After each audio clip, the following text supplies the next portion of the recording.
Durante a era soviética, a cidade foi renomeada como Leningrado, mas seu papel permaneceu inalterado. Era uma fortaleza contra o Ocidente, o centro industrial e logístico do Norte e um símbolo de resistência durante tempos de guerra. Hoje, a cidade onde Vladimir Putin nasceu e cresceu tornou-se, ironicamente, o pesadelo do regime que ele criou. De acordo com fontes de inteligência ucraniana, na noite de 20 de outubro, uma explosão ocorreu em um trecho da linha ferroviária que conecta São Petersburgo. Esse corredor ferroviário, com aproximadamente 280 quilômetros, 175 milhas de extensão, é frequentemente usado para transportar cargas militares, equipamentos e pessoal para o noroeste da Rússia e territórios ocupados. Fontes da Diretoria de Inteligência Principal do Exército Ucraniano, RUR, afirmaram que a explosão causou danos significativos à infraestrutura ferroviária e provocou um incêndio em um trecho de um trem de carga que transportava material militar. O tráfego ferroviário na rota foi completamente interrompido. A Ucrânia havia cortado a ponte ferroviária entre São Petersburgo e Moscou com um único ataque. A rota de São Petersburgo é uma das linhas estratégicas usadas por Moscou para entregar equipamentos e reforços aos seus distritos militares ocidentais e unidades estacionadas perto da fronteira ucraniana. Então, por que é tão importante paralisar uma linha ferroviária de 280 quilômetros? Essa linha não é uma linha comum. É a aorta militar, estratégica e psicológica do flanco norte da Rússia. O extremo norte da linha é São Petersburgo. São Petersburgo é o reduto de Putin, sua cidade natal. Mas, militarmente, é o principal centro industrial e naval da Rússia no noroeste. A cidade e a Oblast de Leningrado ao redor abrigam enormes instalações industriais pesadas, onde tanques, artilharia e munições destinadas ao fronte são produzidos ou reparados. Além disso, a base naval de Kronstadt, nas proximidades, é a sede principal da Frota do Báltico da Rússia. Essa linha ferroviária é o principal ponto de suprimento que recebe cargas militares produzidas nesses centros industriais ou trazidas por navios através do Mar Báltico e as envia para o fronte ucraniano. Sem essa linha, o poder industrial de São Petersburgo ficaria preso em seus portos e fábricas. O ataque de 20 de outubro interrompeu não apenas os suprimentos, mas também o fluxo de toda a produção militar de São Petersburgo para o fronte. O extremo sul da linha é a resposta mais assustadora para a questão de por que não é uma cidade russa comum. É o lar de algumas das unidades militares mais de elite, implacáveis e estratégicas da Rússia, localizadas a poucas dezenas de quilômetros das fronteiras dos membros da OTAN, Estônia e Letônia. É o lar da 60ª Divisão Aerotransportada de Guardas. A 60ª Divisão é o punho de ferro do exército russo. Esses soldados desempenharam um papel de liderança na anexação da Crimeia em 2014, na Chechênia e, mais importante, nos massacres em Bucha e Irpin em 2022. Essa unidade é a Força de Reação Rápida da Rússia. É a unidade que seria a primeira a entrar nos estados bálticos em caso de um conflito com a OTAN. Também é a força de reforço de elite, enviada como extintor de incêndio para as linhas de frente mais desafiadoras na Ucrânia. É aqui que começa o efeito dominó do ataque de 20 de outubro. A linha de São Petersburgo é a principal rota de suprimento para essa 76ª Divisão de Elite. Os equipamentos pesados, munições, peças sobressalentes e novos efetivos para essas unidades chegam de São Petersburgo por essa linha. De lá, eles são destacados para a fronteira da OTAN ou enviados ao sul, para o fronte ucraniano. A frase-chave na declaração da Diretoria de Inteligência Principal da Ucrânia é: a logística ferroviária nesta direção foi interrompida. O significado militar dessa frase é devastador. Significa que essas unidades de elite VDV em Pskov não podem mais ser reabastecidas eficientemente a partir de São Petersburgo. Essas unidades estão atualmente paralisadas entre dois frontes. Elas não podem cumprir suas funções de dissuasão contra a OTAN no oeste, nem podem ir para o fronte ucraniano no sul como reforços frescos e bem equipados. Além disso, a importância dessa linha não se limita à guerra na Ucrânia. Com a adesão da Finlândia à OTAN em 2023, toda a região noroeste, incluindo São Petersburgo, tornou-se subitamente uma realidade volátil. A linha Pskov-São Petersburgo tornou-se uma artéria de dupla finalidade, alimentando não apenas a Ucrânia, mas também toda a nova fronteira da OTAN. A Rússia teve que enviar tropas para a Ucrânia, enquanto também construía novos estoques na fronteira finlandesa. Essa pressão logística tornou a linha mais crítica do que nunca. Além disso, a paralisia dessa rota também aumenta a pressão sobre Kaliningrado, o reduto isolado da Rússia no Mar Báltico. A ligação ferroviária de Kaliningrado com o continente já passa pela Lituânia, tornando-a frágil. O suporte de São Petersburgo por mar ou por estrada via essa rota do norte é vital. Agora, essa artéria principal também foi cortada. Por trás desse ataque está não apenas o sucesso da Ucrânia, mas também a arrogância e a fraqueza do Kremlin e do FSB. Para entender como isso aconteceu, devemos decifrar a anatomia dessa paralisia sistemática camada por camada. O primeiro ponto a observar é o momento e a natureza do alvo. Em 7 de outubro, a linha ferroviária Stroganovo-Michinskaya foi alvo. Uma explosão nessa linha na região de Leningrado descarrilou um trem que transportava carga militar, interrompendo temporariamente o tráfego na linha Pskov-São Petersburgo. Esse foi um tiro de teste. O inimigo provou que poderia infiltrar uma das linhas internas mais sensíveis da Rússia, plantar explosivos e interromper temporariamente o tráfego. Esse ataque provavelmente foi uma sabotagem padrão destinada a deformar os trilhos ou destruir uma caixa de sinalização. A explosão na linha Stroganovo-Michinskaya em 7 de outubro soou o primeiro alarme na rede logística do norte. Mas isso foi apenas o começo. As autoridades russas tentaram descartar o incidente daquele dia como uma falha técnica, mas os sinos de alarme deveriam estar tocando para o FSB. Eles não tocaram. Exatamente 14 dias após o ataque, um ato muito mais sofisticado e destrutivo ocorreu no próprio quintal de São Petersburgo. O que aconteceu na noite de 20 de outubro não foi um acidente, um ato partidário aleatório ou um simples descarrilhamento. O FSB deveria ter bloqueado cada um dos 280 quilômetros, cada ponte, cada caixa de sinalização e enchido a área com forças especiais e sistemas de vigilância. Isso é o que tornou 20 de outubro tão devastador.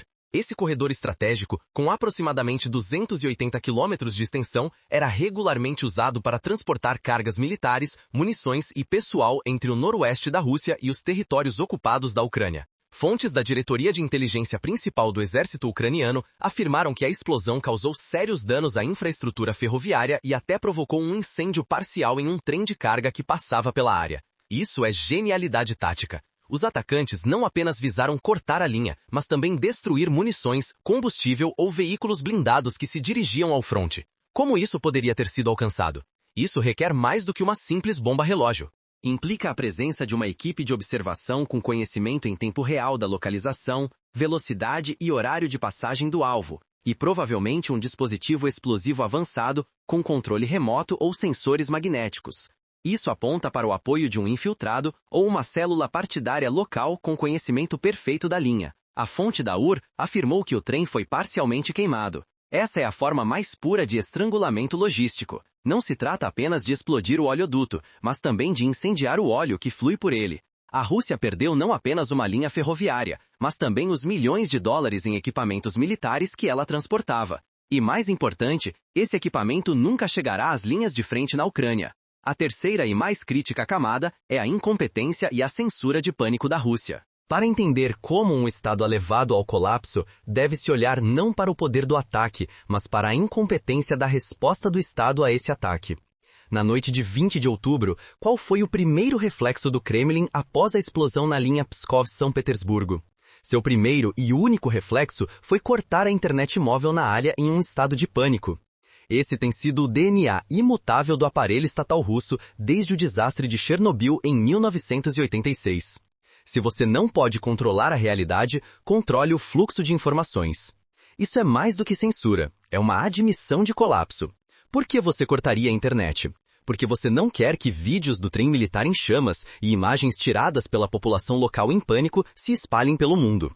Porque você está aterrorizado com a possibilidade de seu próprio povo ver que a guerra, que o Estado chama de Operação Militar Especial, chegou a 200 quilômetros de São Petersburgo e se transformou em uma guerra civil. Essa censura de pânico é o momento em que o contrato social é rompido. A promessa de Putin ao povo russo era estabilidade e segurança. Naquela noite, os cidadãos em Pskov, em uma região que abriga unidades militares de elite, viram que seu Estado não poderia protegê-los. Pior ainda, eles perceberam que seu Estado cortou a comunicação com o mundo para esconder esse desastre deles. O inimigo não apenas queimou um trem, ele fez com que o Estado russo lançasse uma guerra de informação contra seu próprio povo, exibindo abertamente completamente sua própria impotência e pânico. Além disso, o que aconteceu em 20 de outubro não foi um fracasso isolado. Foi o culminar inevitável de uma campanha de estrangulamento sistemático de meses e um colapso de inteligência visando o fronte mais sensível do Império, voltado para a OTAN e o norte da Ucrânia.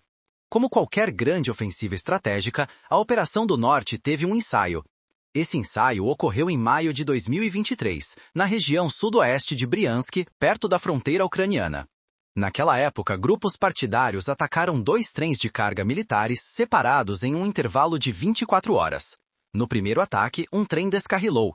No segundo, a locomotiva e vários vagões tombaram. Briansk era uma das principais artérias logísticas da Rússia para o transporte de tropas e munições para o fronte central na Ucrânia. Esses ataques foram significativos por 2 motivos. Primeiro, eles provaram que os partidários poderiam atingir alvos de importância militar dentro da Rússia. Segundo, demonstraram que o FSB era incapaz de proteger essa vasta rede ferroviária. A rede ferroviária total da Rússia abrange centenas de milhares de quilômetros. Esse é um alvo frágil, impossível de proteger. A sabotagem em Bryansk forneceu à UR uma prova de conceito. As linhas logísticas internas da Rússia eram alvos mais fáceis e valiosos do que tanques nas linhas de frente. Essa tática agora seria movida para o norte, para um local muito mais estratégico. Se Bryansk foi um teste logístico, o ataque a Soltsi 2 em agosto de 2023 foi a primeira prova chocante de quão vulnerável era o flanco norte. Soltsi 2, localizado na região de Novgorod, perigosamente perto de São Petersburgo, não era uma base comum. Era uma das principais bases para os bombardeiros estratégicos Tu-22M3 Backfire, capazes de carregar armas nucleares que vinham atacando cidades ucranianas. O que aconteceu naquele dia foi um fiasco militar.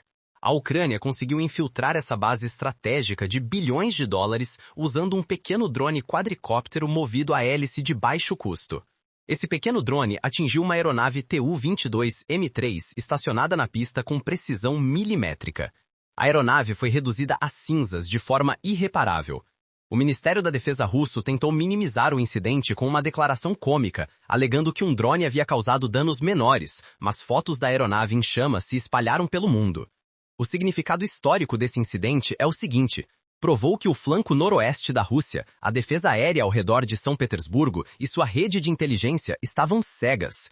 Os sistemas S-400 de bilhões de dólares não conseguiram detectar um drone de hobby de $50. As cinzas em Soltsi 2 foram um prenúncio do ataque ferroviário em Pskov.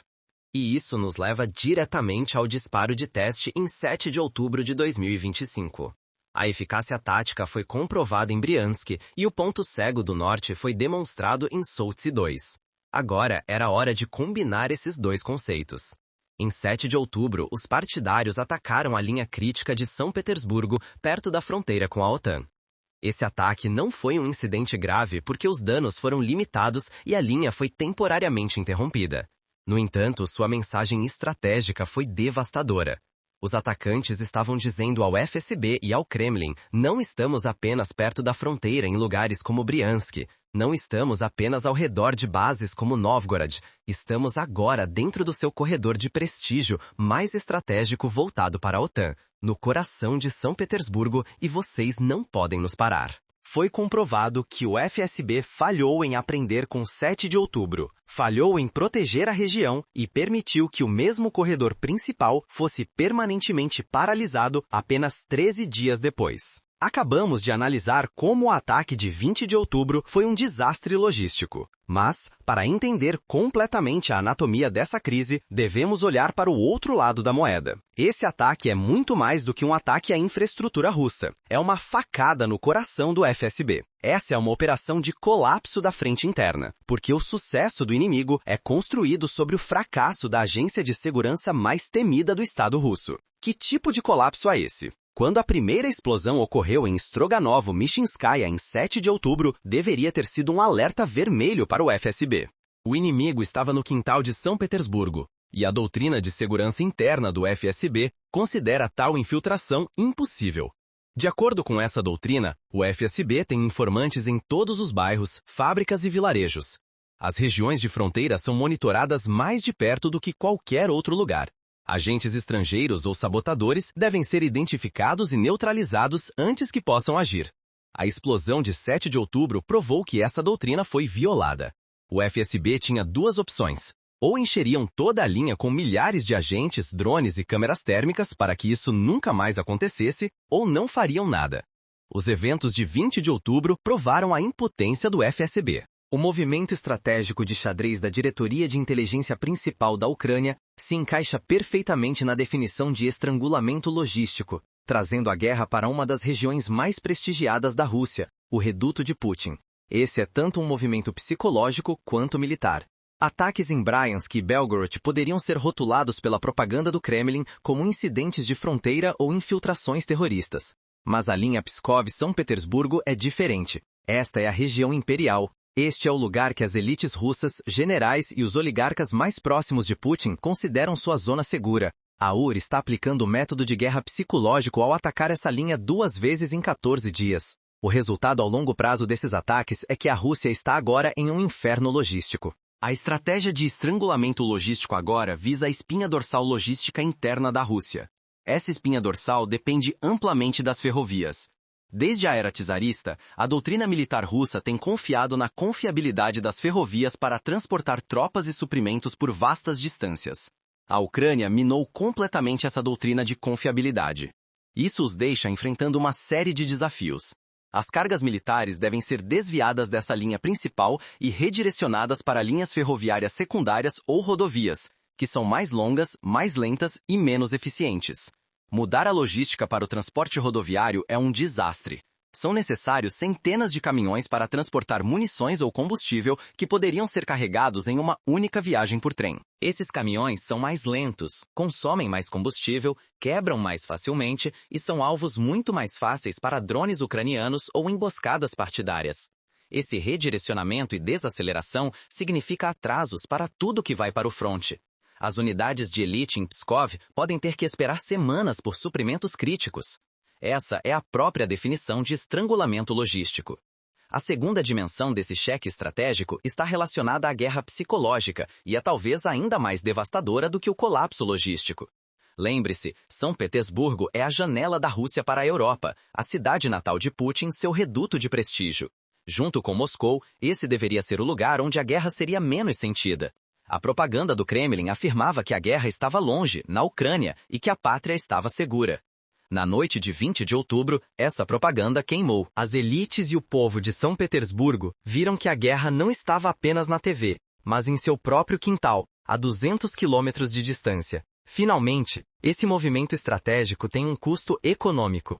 Esse custo é muito maior do que o de reparar o trem queimado e os trilhos danificados. A linha Pskov-São Petersburgo não é apenas uma artéria militar, mas também uma artéria crítica de comércio civil. Ela transporta cargas civis dos portos de São Petersburgo para a Rússia. Agora, essa linha foi atacada 2 vezes em 14 dias e foi classificada como uma área de alto risco. As empresas civis que transportam cargas nessa linha verão seus prêmios de seguro dispararem. As seguradoras não vão querer segurar trens que operam em uma linha que se tornou uma zona de guerra. As empresas civis incapazes de transportar suas cargas por essa rota serão forçadas a recorrer a alternativas rodoviárias mais lentas e caras.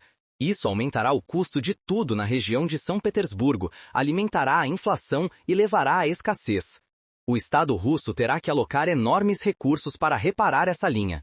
No entanto, o fato de a linha reparada em 7 de outubro ter sido atingida novamente 13 dias depois mostra que esses reparos são temporários. O Estado será forçado a despejar continuamente dinheiro em uma infraestrutura que não pode proteger. Em resumo, a verdadeira verdade por trás de todo esse desastre militar e logístico está escondida na reação do Kremlin. A decisão em pânico de Putin de cortar a internet é um grito de impotência mais alto do que um trem militar em chamas. Quando um Estado começa a temer que seu próprio povo descubra a verdade mais do que teme seu inimigo, esse Estado perdeu o jogo. A frente interna da Rússia entrou em colapso, e essa explosão no coração de São Petersburgo é apenas o começo de uma catástrofe maior que está por vir. Obrigado a todos por assistirem a este vídeo. Se você acha que nosso conteúdo oferece uma nova perspectiva, não se esqueça de se inscrever no canal. Certifique-se de compartilhar seus pensamentos conosco na seção de comentários. Cada mensagem contribui para o crescimento desta comunidade. Se gostou do vídeo, não se esqueça de deixar um like e ativar o sino de notificações.